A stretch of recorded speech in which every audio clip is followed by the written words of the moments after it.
Just Leadership USA is a not-for-profit agency dedicated to cutting the U.S. correctional population in half by 2030 while reducing crime. The agency strives to empower people most affected by incarceration to drive policy reform.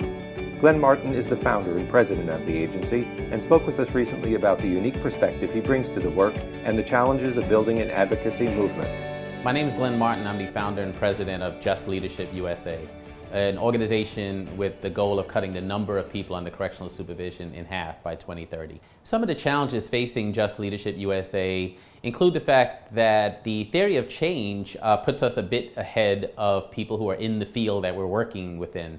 So in some ways, we're trying to help our colleagues use their imagination to understand the value that our leaders bring to the table in the movement to reform our criminal justice system and end mass incarceration. And then on a very practical level, I mean, if you're ahead of the curve on the idea, then by definition, you're ahead of the curve on the funding. And so in some ways, we're sort of hoping our philanthropic partners catch up to the vision that we have for investing in these leaders.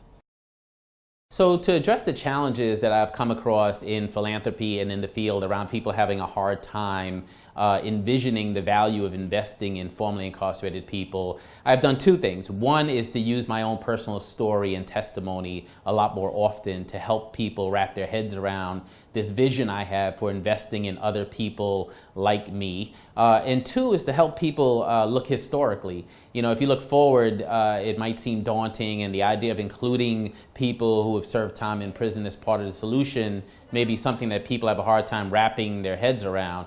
However, if you look historically in this country, any meaningful movement has included the voices and leadership of the people who are most oppressed by the system that you're trying to reform. Our particularly bold and ambitious goal of cutting the number of people under correctional supervision in half by 2030 sets us apart from most people in the field, definitely when we launched. And what it means is that we have to find unique ways to fund our organization because we don't believe that once we get beyond the whole shiny new thing, right, when organizations fund you for the first couple of years, that we'll be able to sustain that sort of support without thinking about ways of being creative. And so one way is that we're a membership organization. And so we currently, in less than a year, have a few thousand members from around the country who each pay just $1 per month to be members of our organization. And what that creates for us is a pool of hopefully unrestricted funding to help fund our program to do the work the way we think it needs to be done. And it diversifies our funding, and simultaneously it builds a base of support for reform, not much unlike other membership organizations, whether it's ACLU or NAACP, or even one of the largest, which is AARP. So you're kind of gotten through year one successfully. We've trained over 100 formerly incarcerated people representing over 16 states around the country. And so as we go into year two, I think we go from helping the world understand what the leadership training has done for these leaders to what these leaders can do for the movement. And so in year two, we move into the advocacy space. We inject our leaders into the existing conversations. We don't necessarily line them up with the policies that are being proposed currently, because the truth is we believe that many of those policies actually fall far short of the vision we have as an organization. But we position our leaders, we strengthen our leaders, we support our leaders in being out there and holding the field accountable to responding to the voices and the vision as defined by people who are most impacted by these issues. Nonprofit industry, if you will, is becoming increasingly professionalized, increasingly sophisticated.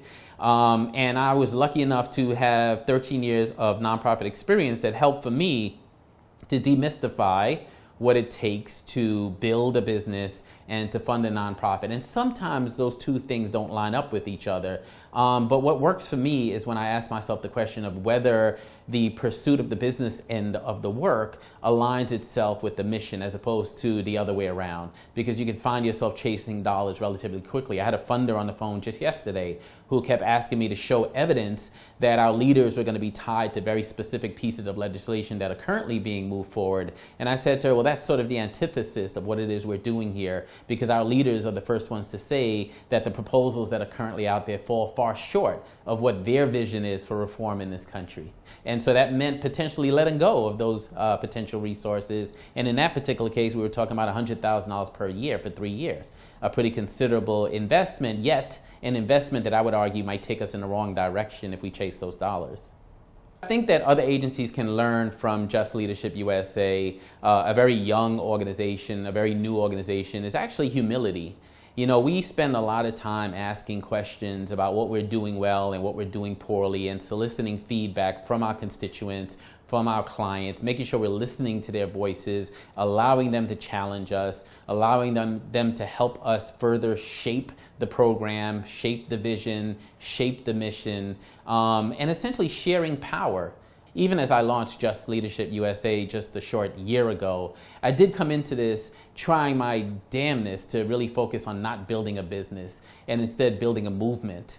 And I find that, yes, I'm building the business around that movement, but the more I think of movement building versus building a business, and having the building of the business be the sort of frame around what it is I'm actually trying to do, the more successful we are as an organization. So for instance, we've gotten through our entire first year without a physical brick and mortar location. And most people go the other way around. They want to have a place, they want to show people they're in business. I find that showing people in business means investing in the very people we say we care about, and they've become the ambassadors for us. And now as we go into year 2, we're thinking, oh, we need a physical space. But that is not the traditional approach to building an organization. People tend to look at the sort of nuts and bolts and say, that's where I start. I actually think that that's not the right way to go. The right way to go is to follow your heart, follow your mission, stay on focus, and then build the sort of bricks and mortar stuff around you as you need it to be more successful. But if I were advising a person who's building an organization, I would say, you know, you can't divorce yourself from the fact that you, as the visionary leader, is the initial investment people make. People invest in people.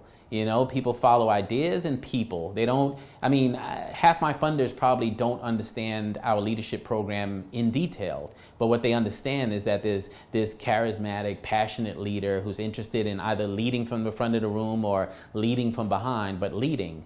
And so I do think it's the responsibility of the person who has the vision, the person who launches the organization, to make that commitment to the work, because good work alone doesn't get funded. Personalities, visions, big ideas get funded. And so that's part of my job, to be quite honest. And you're talking to a person who grew up in a household, a Caribbean family here, new to the United States, where everything my mother taught me was to avoid the limelight and avoid authority and stay below the radar. And everything I do now is actually quite the opposite of that. That when you go this far down the road with policies that have hurt such a large group of Americans, over 100 million with an arrest or criminal record on file, that the way to hit a tipping point, the way to undo that, is changing the consciousness of this country, of getting to a point where enough Americans say, enough is enough, this is wrong, not in my name.